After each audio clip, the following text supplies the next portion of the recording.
Bismillahirrahmanirrahim. Assalamualaikum warahmatullahi wabarakatuh.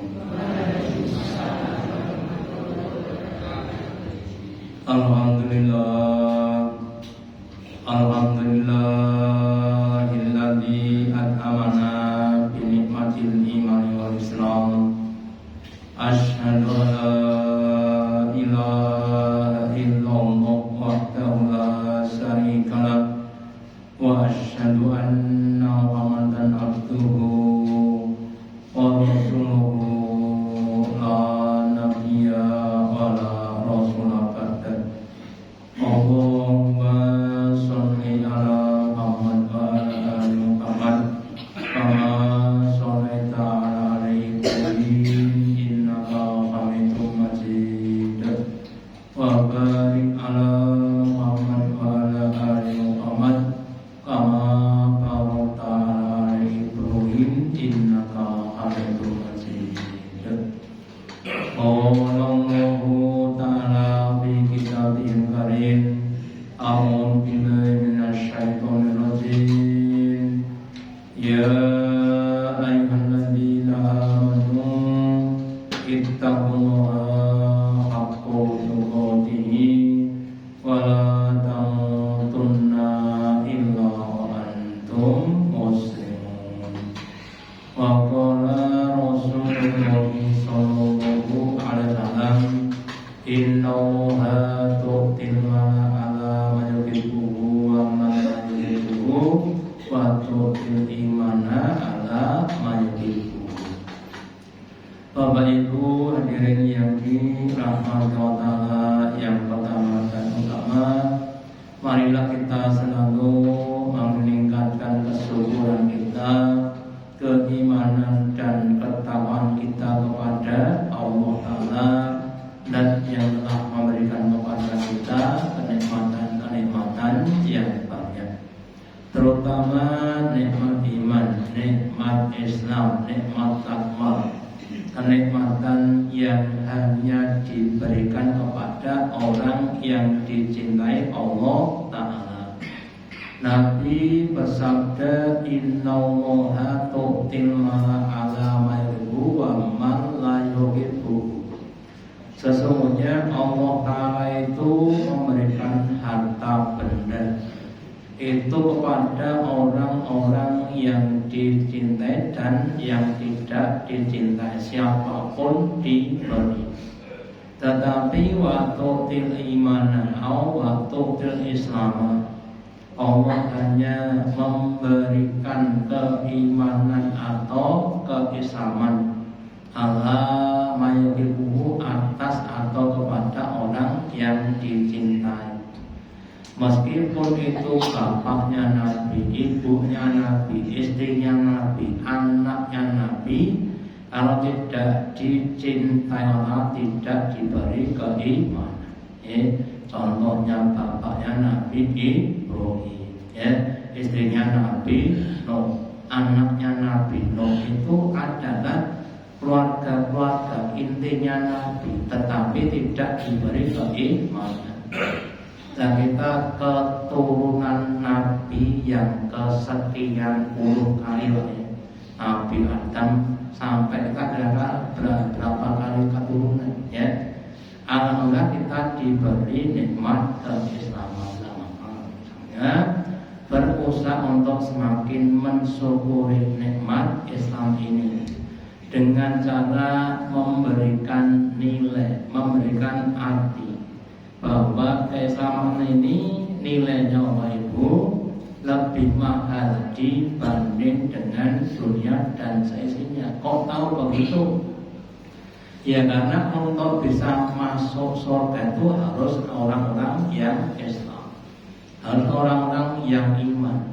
Orang kafir itu seandainya dia itu mempunyai harta sepenuh bumi ini emas, untuk membeli satu tiket surga tidak akan diterima Allah. Berarti nikmat Islam ini nilainya lebih baik, lebih mahal, lebih banyak dibanding dengan sepenuh bumi emas. Lah kok mau ditukar dengan supermi, ditukar dengan sembako. Jangan sampai kita mau. Makanya kemudian kita ingatkan kembali tentang fadilahnya Islam. Yang pertama, Islam itu adalah agama yang diakui Allah Ta'ala. Yang lainnya tidak diakui. Meskipun kita lihat dalam kehidupan kita sehari, di negeri kita itu ada beberapa agama, ada Islam, Kristen, Katolik, Hindu, Buddha, dan yang lainnya. Tetapi dari agama-agama itu yang diakui otomatis Islam saja. Apa dasarnya? Dasarnya adalah surat Al-Imran, surat yang ketiga ayat yang ke-19. Allah berfirman, Inna dinna indallahil Islam. Sesungguhnya agama di sisi Allah itu cuma agama Islam. Ada orang yang mempermasalahkan, bertanya, lah kalau agamanya Nabi Musa apa? Katanya tauhid. Tauhid apa Islam? Yang namanya nama itu kan bisa saja dengan fungsinya. Contoh, sebagai seorang bapak, saya ini adalah bapaknya anak-anak saya. Tapi saya sebagai seorang suami, suami dari istri saya, atau kepala negara nopo presiden, saya bener. Nggih bener kabeh untuk status seperti itu, Islam itu penyerahan diri, pasrah bongkoan kepada Allah. Di dalam Islam ada ajaran namanya tauhid atau mengesahkan Allah. Jadi Islam ya tauhid ya Islam, bukan beda, Kemudian wa ma ta'ala utul kitab illa min ba'dima ja'alnahu baghyan bainakum. Orang-orang ahli kitab sebelum umat Muhammad ada umatnya Nabi Isa, umatnya Nabi Musa. Orang-orang yang sebelumnya diberi kitab suci namanya apa? Taurat, namanya apa? Injil, Yang di dalam Taurat dan Injil itu sudah diajarkan berbagai macam ajaran-ajaran yang baik. Tetapi kemudian sebagian dari umatnya mengganti, menyimpangkan, Nah kemudian ketika Nabi Muhammad diangkat sebagai Rasulnya, kemudian ada ajaran-ajaran yang menyimpang. Meskipun syarat inti adalah sama, mengajarkan ketauhidan. Dan di dalam kitab Taurat dan Injil itu juga sudah dijelaskan bahwa nanti akan datang seorang nabi yang umi, namanya Ahmad, Nah ketika Nabi Muhammad belum diangkat, orang Yahudi dan Nasrani itu berharap betul bahwa dia bisa ketemu dengan Nabi yang dijanjikan. Setelah ketemu, kok ternyata bukan dari kalangan mereka, kemudian mereka bagian itu dengki, Ternyata Nabi yang dijanjikan tidak dari kalangan orang Yahudi dan Nasrani, tapi dari orang-orang Arab, Maka kemudian muncullah penyakit namanya BTS, waton sunoyo, menselisih kepada Nabi Muhammad. Jane benar kok anyel. Lah anyelnya itu kemudian membuat dia dari orang-orang yang awalnya iman menjadi tidak beriman. Terus Allah katakan bahwa yang kurbi ayatillah, maka siapapun meskipun awalnya orang-orang yang beriman, terus kemudian dia kafir, dia tidak mau mengakui Rasul Muhammad, maka Allah yang amat sangat cepat hisabnya. Bapak Ibu, ada 3 golongan ya yang mendapatkan pahala 2 kali. Yang pertama, orang-orang ahli kitab yang beriman kepada nabinya, kemudian ketika ketemu Nabi Muhammad beriman kepada Nabi namanya orang yang dapat pahala 2 kali ya. Tapi itu jumlahnya sedikit sekali. Kebanyakan orang yang ketika ketemu Nabi kemudian mereka mengkafiri ya. Yang kedua adalah orang yang mereka itu mendidik budak ya, budaknya kecil, perempuan, terus dididik kemudian besar kemudian dinikah. Itu adalah orang yang dapat pahala 2 kali ya. Yang ketiga adalah orang yang beriman kepada saudaranya ya. Infak kepada orang lain itu dapat pahala infak. Tetapi kalau pada saudara mendapat pahala dan pahala mendapat pada silaturahim. Jadi kembali pada ini. Jadi agama yang ada di hadapan cuma agama Islam. Lah terus kemudian bagaimana kalau ada orang yang berbuat baik, kemudian mereka tidak Islam, terus bagaimana? Ya, maka orang-orang yang mereka berbuat baik tapi tidak Islam, amalnya tidak diterima oleh Allah. Apa dasarnya? Yaitu surat Al-Imran juga ayat yang ke-85 ya. Wa may yabtaghi ghairal islami dinan, maka barang siapa yang mencari, menggunakan, mengamalkan agama selain Islam, fala minhu, maka Allah tidak akan menerima amalnya. Nah, kenapa tidak menerima? Karena tidak beriman, tidak berislam. Kalau itu namanya nggak adil ya. Ada sekelompok pekerja sedang membangun jalan ya. Terus penjenengan datang ngewangi angsal betul. Angsal bawa ke waktu, bawa risa, Senin, Selasa, Rabu, Kamis, Jumat, Sabtu bayaran ya, bayar betul. Dan apa betul dibayar? Buatan terdaftar nama jangan kerja monggo. Ini pas gajian tidak digaji, kenapa tidak terdaftar pada daftar pekerja? Mandiri sing ditonton apa nih? Daftari ini malah gaji itu sing ditonton daftari buatan pekerjaan. Enten bocah olah sekolah ning jurkin dinten sekolahan melu pelajaran ning ten jowo kelas ya. Terus ujian yo melu ngerjakan ning ketok jasa mboten ora terdaftar jadi siswa ya. Terus nek Bapak Ibu yang ngapunten, kalau kepengen amal kita itu diterima ya daftar dulu ya, namanya syahadat ya. Asyhadu alla ilaha illallah wa asyhadu anna Muhammadar Rasulullah, baru terdaftar jadi orang Islam. Dan kemudian kalau tidak terdaftar namanya amilatun nasibah, amal yang sia-sia. Suatu saat ketika Umar bin Khattab jadi khalifah, terus suatu saat dia namanya turba turun ke bawah, melihat seorang yang sudah sepuh, jenggotnya putih, jalannya pakai tekan, kemudian Umar menangis. Terus ditanya oleh pembantunya, wahai Khalifah, kenapa engkau menangis? Aku menangis kalau melihat orang tua itu. Ya. Nah, kenapa kamu menangis? Dia bukan orang Islam. Justru dia tidak. Aku menangis.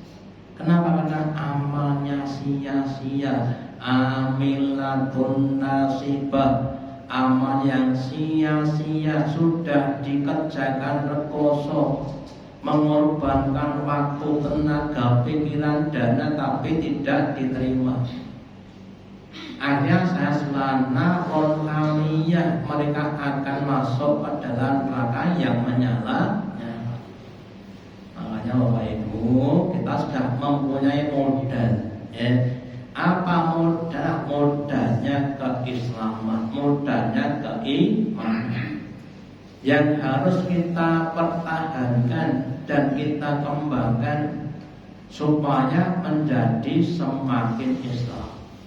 Makanya kemudian Nabi sabdakan aslim taslam, aslim taslam. Islamlah kamu, kamu akan selamat. Kenapa? Karena ajaran yang maslahat, ajaran yang menimbulkan berbagai macam kebaikan sampai besok di akhirat. Ya. Contohnya apa? Contohnya banyak sekali Bapak Ibu. Ajaran tentang kebersihan, keadilan, kejujuran, bahkan ajaran ibadah pun ada dampaknya dalam kehidupan. Kita diperintah minimal puasa 30 hari atau 1 bulan dalam setahun. Salah satu manfaat dzahiriyahnya adalah dapat mendetok atau membersihkan badan kita dari racun-racun yang bersama makanan kita. Orang sekarang lagi makan niku nek ora enak ora legu. Lah ben enak pripun Bu? Diparingi jenenge MOTO. Paringi moto, paringi bensin, paringi macam-macam, sing penting apa? Enak. Kurang mikir bangsane mungkin ten niku tekan jero dadi nopo. Termasuk boleh ngapun ini jane sunah Nabi tapi kebanyakan belum melakukan. Ketika menggarami, nguyai saya itu pas masa pas pola jendidahan. Itu dadi racun. Di montak di paringi yasik nek pas masa. Nek jendahan nembe dicaosi ada menen niku benten ngendikane para winas niku di Nabi itu kalau mau makan baru dikasih garam. Banget kok ora enek rasane memang luwih ya. Sok jangan ora. Sekedar contoh ya. Jadi semakin banyak kita berislam akan semakin banyak selamat. Yang saya katakan lagi tentang bab tidur Alhamdulillah, kita itu dalam hati tidur masih banyak yang belum Islam. Ya, artinya begini Bapak Ibu, masih banyak cara tidur yang tidak dengan kemudian dengan namanya mandulun. Contoh anak-anak kita kadang kalau tidurnya tengkurap itu namanya tidur setan, bukan tidur Islam. Ya, maka kalau ada yang tahu harus dibangunkan, jangan sampai tidurnya tengkurap. Tidur bar subuh, tidur bar itu namanya tidur yang tidak Islam. Kenapa? Nggak cocok waktunya, ya. Atau yang lainnya lagi, ya. Saya sakit, monggo kita tidur di waktu tidur yang baik, cara tidur yang semakin supaya tidur menjadi istirahat. Wajah namaku sobat, dan tidur itu benar kalau batang itu niku awake seger. Niku jenenge tidurnya bener. Nek batang itu sing ngantuk niku. Bar isak wis turu. Tangine subuh jek kriwit jek ngantuk niku jenenge ora turu. Etok turu kami. Yang awalan itu mohon maaf. Saya itu tidur malam paling 3 sampai 4 jam. Itu sudah sekitar 35 tahun. Turun tahun itu sudah 35 tahun. Bukan kok pakai setahun 2 tahun ya, sejak usia muda. Ya biasa saja. Ya. Bahkan pernah ya 36 jam tidak termetone ngejar tayang ajar bar ngasar tekan subuh tekan ngasar tekan jam 11 sebelum lagi rampung kejar tayang perkara setelah sedang disetor seperti itu ya. Itu bisa kuat kan apa ya? Caranya yang lebih efektif, efisien ya. Gimana caranya? Nabi Daud kalau tidak tahu tidur setengah malam kemudian sholat sepertiga malam, terus tidur lagi seperempat malam. Saya juga begitu, saya itu bangun jam 2, sekarang bahkan jam 1 sudah bangun jam setengah 2. Ya, kita kadang-kadang punya kerjaan dan sebagainya. Kemudian nanti sampai setengah jam sebelum subuh saya tidur lagi. Tapi ya hampir nggak pernah kebablasan. Ya, waktu diri mau cara pun. Setengah jam aja subuh turu ini jam itu berarti lebih dol dewa. Kita lanjutkan. Islam akan menyelamatkan masa dunia sampai di akhirat. Allah berkata dalam surat Al-Imran juga ayat yang ke-64, Qul katakanlah wahai Rasulullah, ya ahlal kitab, wahai ahli kitab, wahai orang Yahudi dan Nasrani, orang-orang yang sebelumnya kamu sudah beriman, ta'alau ila kalimatin sahibannya wabainakum, kemarilah kita berkompromi kepada suatu kalimat keyakinan yang sama-sama antara aku dengan kamu. Apa kalimatnya? Allah na'budu illa iya, bahwasanya kita sama-sama tidak nyembah kecuali hanya kepada Allah. Kalau ada dua orang A dan B, satu membawa madu, satu membawa racun, sing apik niku dicampur nopo kabeh diganti madu, nopo kabeh diganti racun. Sing apik sing mlebu. Ulangi, satu membawa madu, satu membawa racun. Sing apik niku racun kalih madu dicampur nopo kabeh diganti madu, nopo kabeh diganti racun. Madu dicampur racun boleh. Agama juga begitu. Agama Islam itu madu, non Islam itu racun. Kalau dicampur madu dan racun, lah baiknya ya kabeh diganti madu. Jadi orang-orang yang mana harusnya masuk dalam Islam supaya sama-sama selamat. Jangan kemudian dicampur madu dan racun, atau bahkan semuanya diganti racun. Kabeh masuk dalam neraka. Wala nuskabisan, dan janganlah kita mensekutukan Allah dengan siapapun. Jangan sekutu dengan Nabi Uzair atau Nabi Isa. Kalau orang-orang Yahudi mengatakan bahwa Uzair itu anaknya Allah, orang mengatakan Isa anaknya Allah, itu semuanya salah. Uzair dan Isa dan Muhammad itu adalah hambanya Allah, bukan anaknya Allah, bukan Allah, tapi hambanya Allah yang dipilih dan diberi kelebihan berupa wahyu, berupa kenabian. Maka nggak boleh untuk disembah. Sebagian Injil namanya Injil Barnabas, yang mana adalah Barnabas, itu mengatakan bahwa Isa itu bukan anaknya Allah, tapi adalah nabi atau hambanya Allah. Itu Injil Barnabas. Sekarang sudah mulai ramai untuk diungkapkan oleh itu. Ya, walayat tangga bahkan ala bapa min dunillah.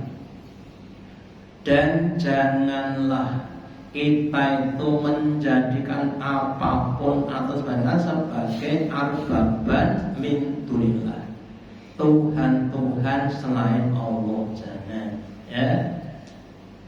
Wa intalau, maka jika mereka tidak mau, faqulus hadu bi anna muslimun.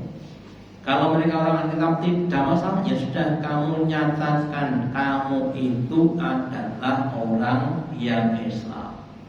Kalau kamu mau Islam, insya Allah akan selamat dunia sampai di akhirat sana. Ya, selamatnya itu apa? Itu utamanya terlepas dari neraka dan masuk surga. Ya, katanya Islam selamat. Oh aku yuran didit kan selamat, Pak. Kita yang ngampun dan makanya sekali lagi, yang namanya selamat itu utamanya adalah selamat dari neraka dan masuk dalam surga. Bahwa itu yang namanya orang itu kadang-kadang maaf saja nantikan tidak pakai dasar. Ya, ada orang berkata bahwa agama itu sama saja, sama-sama mengajarkan kebaikan. Ya, memang kebaikan itu ada di mana-mana, tapi kadang ada yang tidak baik. Contohnya itu adalah orang yang mensekutukan Allah. Yang namanya Bapak Ibu, kalau kita menghina umpama menghina kepada Pak RT, Pak RW, Pak Lurah, umpama sudah paling sak RT, sak RT bagaimana? Nek menghina Pak Presiden di kira-kira, jadi krina masuk penjara. Nek menghina Allah pripun kira-kira? Allah dihina dengan cara disekutukan. Padahal sudah menyatakan la ilaha illa ana. Wahai Musa, tidak datang selain aku. Ya, Pak Budi maka sembahlah aku. Aku nggak punya sekutu. Walam yakul lahu kufuwan ahad. Gak punya yang sekufu apapun kepada Allah. Boten enten sesuke kata suci Allah Ta'ala. Gak ada yang pasal selain Allah Ta'ala dan sebagainya. Maka hanya Allah yang pantas untuk disembah, yang pantas untuk dipuja, dipuji, diibadai, ditawakali, disuni, hanya Allah Ta'ala. Yang lagi Allah dan yang tadi juga yang bijaksana. Nah kok kula pun donga bolak-balik nyuwun mari kok ora mari-mari. Allah Maha bijaksana. Sakitmu itu memang sudah ditetapkan 8 hari. Lah nek lagi itu dino yo mari. Allah dengan bijaksananya, maka kita harus merujukkan dengan kebijakan otak tadi. Lah kok kula diparingi melarat to, Pak? Allah mengatakan bahwa bagian orang itu memang berbeda-beda. Ada orang yang maslahatnya itu dengan kekayaan. Nek diparing dadi apik, nek paling melarat malah ora apik. Tapi ada yang sebaliknya, nek paring melarat dadi apik, nek juga ora apik. Contohnya sahabat namanya Pak Laber. Ketika miskin sregep namanya orang tahu orang tahu telat, tak sugih orang tahu makan, namanya tak lapar. Makanya kita semuanya harus berusaha husnudon kepada Allah. Dengan Islam maka kita akan mudah untuk menerima ridho dengan apa yang ditabur kepada kita, termasuk ketetapan yang tidak menyenangkan kepada kita. Diparingi gerah niku kuwe do boten seneng kita Pak. Mergone sing digawe wong lorone boten manfaate wong. Orang sakit itu kalau kita cermati Bapak Ibu, ternyata ada banyak fadilahnya. Apa fadilahnya? 1, sakit itu dapat mengingatkan kita kepada nikmat namanya kesehatan. Nek lagi sehat ora kula nek cenderung merupakan suatu nikmat. Lah ketika sakit baru tahu betapa besarnya pahala nikmat namanya kesehatan. Yang kedua, sakit itu dapat menghapuskan dosa dan kesalahan kita. Yang ketiga, kalau kita ridho, Allah akan mengangkat derajat kita ke suatu tempat yang derajat itu tidak akan dapat kita capai dengan amal soleh.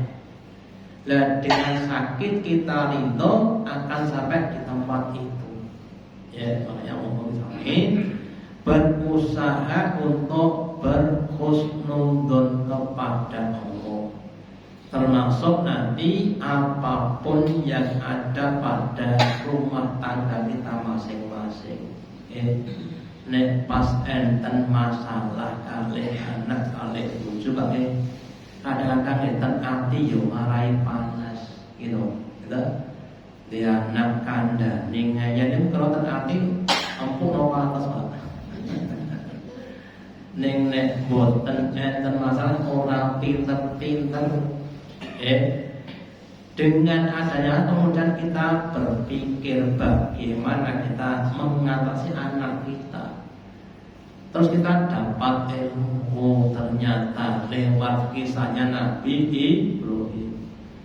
Anak itu kalau sudah usia SMA ke atas niku boten disene tapi diajak bicara, diajak diskusi. Kalau Ali anak usia 0 sampai 7 itu dimanja, apa-apa dituruti.